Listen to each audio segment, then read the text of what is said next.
สบายดีท่านผู้ชมภาพบรรยากาศในยามเช้าเด้อพี่น้องอยู่ที่หมู่บ้านเผาต้องเรื่องเนาะปาโถไม่เท่ามีเพิ่นลุกนึงเข้าแต่เช้ากันเลยพุ่น พี่น้องเอ้ยเนี่ยเนาะปาโถโอ้ลูกชายก็ได้ลูกชายแบบบนลุกอยู่เนี่ยพุ่นไปหาพ่อว่านกับบุมาปานนี้พี่น้องเอ้ย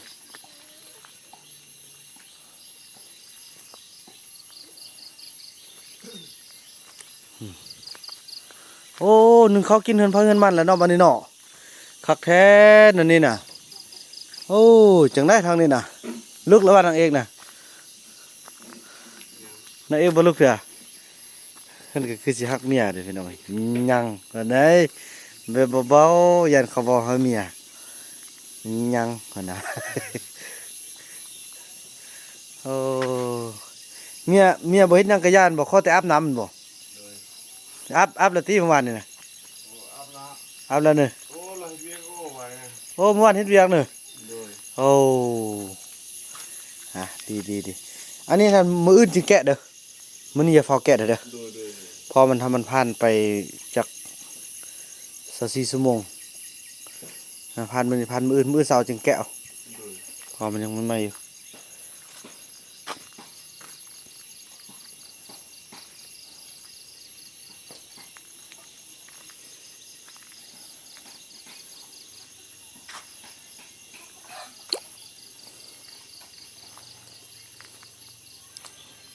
เต็มจะน่าก็จะได้ไปรับเอาทางโอ้แม่เจน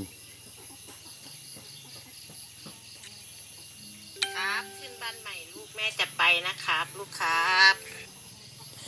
ครับแม่ขอบคุณหลายๆครับโอ้ยดีใจมากที่แม่ส่งข้อความเสียงมาครับแม่คิดถึงแม่นะอย่าลืมล่ะแม่เดี๋ยวขึ้นบ้านใหม่ลูกคือคุณแม่คุณพ่อต้องมาแน่นอนนะนู่นละน่าจะเป็นอีก ปีหนึ่ง2 ปีนู่นละแม่โอ้ไอ้คุณนี่อันนั้นเนอะไอ้คุณนึ่งเขาเนอะว้าถ้าไอ้คุณชีวิตอิสระเด้อพี่น้องเอ้ยเนาะเก่งสุดยอดบ่ฟังนี่บาดนี้นะนี่แหละพี่น้องเริ่มจัดระเบียบแล้วได้สบายดีตอนเช้าเด้อไปจังได๋นั่นได้บักส่งนี่ จ้า ป้า ถ้า พี่น้อง มันมาแล้วประมาณ จักมือแล้วนี่ฮะ 3 มื้อแล้ว ซับมือก็ไม่นี่เอาเนาะโอ้แม่นได้วะตายสิโทรหาเบิ่งอัน มันเป็นมัน พอวานนี่เนาะเบิ่งพอวานนี่โทรหาเราก่อนเด้อเวียงงานมื้อนี้เฮาจะได้โทรหาบักสุรีเด้นี่นะก็มันน่ะหาสุรีแล้วก็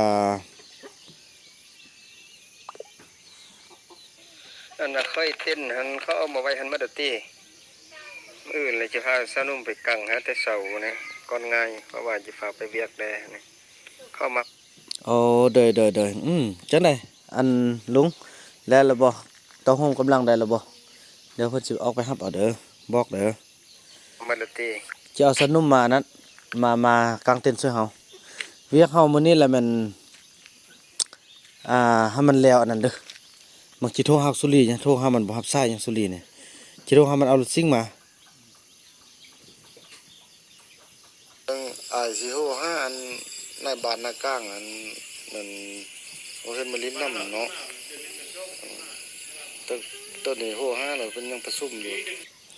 โอ้เด้อแม่นแหละโทรหาเพิ่นเด้อส่งข่าวเพิ่นเด้อน้องก็ลืมหลายๆเวียกให้อ้ายบางบ่อนก็จนลืมฝากอ้ายประสานหานำเด้ออ้ายเด้อในบ้านนากลางว่านี่จนลืมหน้าลืมหลังเลยแหละถ้าหลายเดือน เนาะเดี๋ยวหนึงอย่างอันหนึงเดี๋ยวหนึงอย่างอันหนึงอยู่นี่สลีนี่มันได้โทรหาคือบ่รับสายบ่อยากได้เงินว่าหมอนี่นะฮะเฮามันเอารถซิ่งมาเอาแต่ย่าเฮาจ้างแต่2 คนเนาะ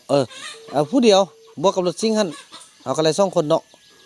แต่เฮาก็ตัดในราคาไปหมุนกันเนาะโอ้บ่ได้เอาเงินให้ไอ้คุณเด้อไอ้คุณมาช่วยก็ได้เอาเงินให้เด้อแหน่พี่น้องเอ้ย จะได้ซ่อนให้อันไอ้คุณขี่รถทิพย์กับอันแล้วเวียกกันเนาะไอ้คุณเนาะไอ้ซ่อนขี่รถทิพย์มาเด้อไอ้คุณ เราไปขี้ เฮาแล้วเวียกกันเนาะแล้วเวียกเจ้านายนี่ก็เนาะแล้วเฮาไปซ่อนขี่อยู่เทิงเนาะ เราไปขี้ช่องเบื่อแล้ว เป็นแล้วบัวแท้นี่ จะเอาไปเห็น โอ้มันจะ มัน อ้าว ไปขี้ ไม่นานได้วะ ขี้ถึง ขี่เดินที่ถึงหนึ่งในเจนส่งขอความเสียงมาอีกแล้วโอ้ยดีใจพี่น้องในเจนเท่านั้นเนาะ ครับลูก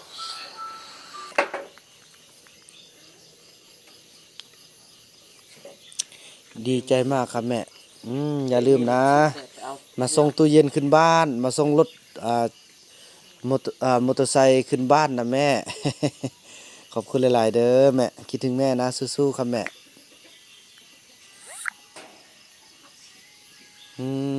พี่น้องเอ้ยเนาะไปวันนี้เฮาก็สิได้เกี่ยมบ่เรื่องไปเบิ่งโต๊ะเบิ่งเต็นท์ก่อนเนาะไอ้อันเอาอันนั้นเฮียกันเกลือใกล้แล้วให้มันซอยนิดนึงก็เด้อเฮากดเกลือ เร็วเลย โอ้อย่ากดเขาว่าเกลือแต่เช้าแล้วมันใกล้บ่แพ้ตะเว้นออกนิดนึงแล้วจึงเกลือมันจึงแพ้อันนี้ เอาเกลือเลย คนบ่ทันตื่นแล้วไปเกลือมันว่านั่นถือว่าเพิ่นเกลือแต่ เรียบร้อยแล้วกบเด้อกบเด้อกบเกลือละเกลือเอาหยังมาว่านไว้ทีมงานเบาเตียงก็กำลังเดินทางขึ้นมาเนาะพี่น้องเนาะโทรหานั่นก่อนมันนั่นเด้อวะ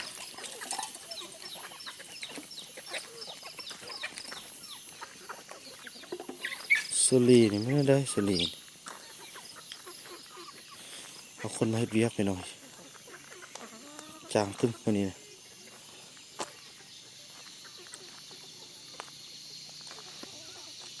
อันนี้เป็นโต๊ะเต็นท์เนาะที่พอจะจัดงาน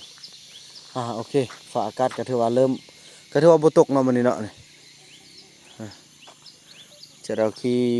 ดินขี้หยังมาใส่นี่พี่น้องเนาะนี่ฟังน้ำเป็นที่เรียบร้อยแล้วพอจะได้ออกไปเอาสนุ่มเฮาเนาะ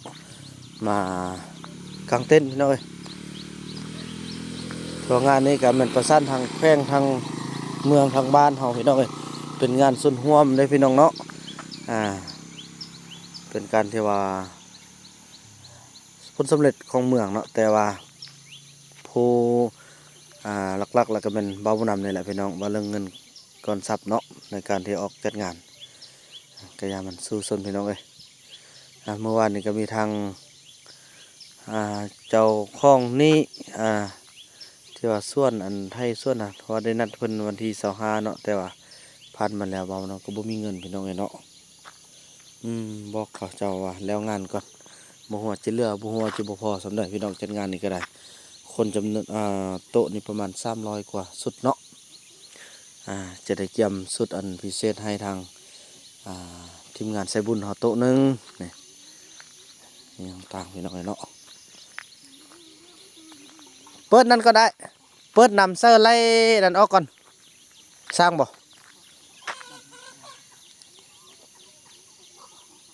เปิดก่อนเปิดยังน้อยเดียวหนึ่งเอาเต็มเลยโอ้กบปากกาไล่กบมันกินไล่โอ้ ยันกินมาก โอ้ยหมดมือมันยังสิบ่หมดไปแล้วก็เอาเต็มเลยเด้อเปิดเลยเปิดจำเฮ้ยบัดนี้ซ่อนก่อนบ่ได้ซ่อนจักบาทเลยมีแต่บ่นำงมพี่น้องช่วงนี้งมบ่ได้ละมีเวียกหลายเนาะ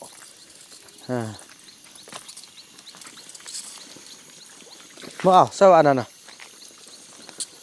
มาอันนี้ไปใส่หัวทั้งหุ่น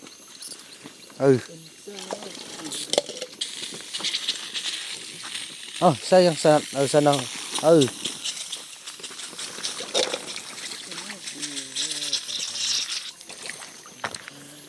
อันนี้มันผู้ใดมักเฮ็ดซะนี่นะฮะจ้าเอาแท้ว่าบอกอยู่เฮ็ดเดี๋ยวนี้น่ะอู้บอกเขาปล่อยนี่โอ้บอกแล้วจักสิไปพากันอัดมันยัง ๆขึ้น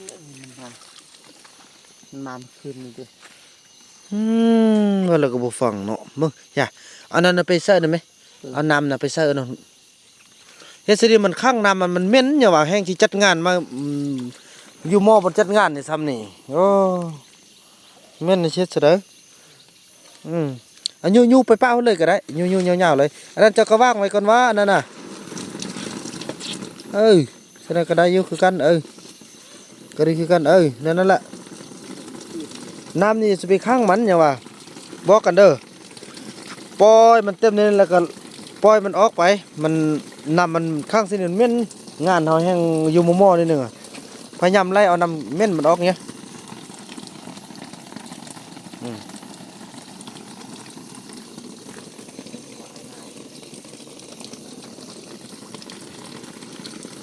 วันเลยก็ได้หัววันน้องก่อนวันบ่แม่นเฮ็ดฉะนั้นสนามมันโอ้อย่าไปใส่อันแบบบนบ่มีน้ำน่ะมันบ่กินมันกินบ่ได้ต้องใส่แต่บนมันมีน้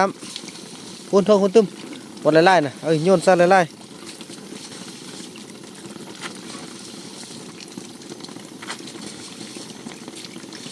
คุณมัน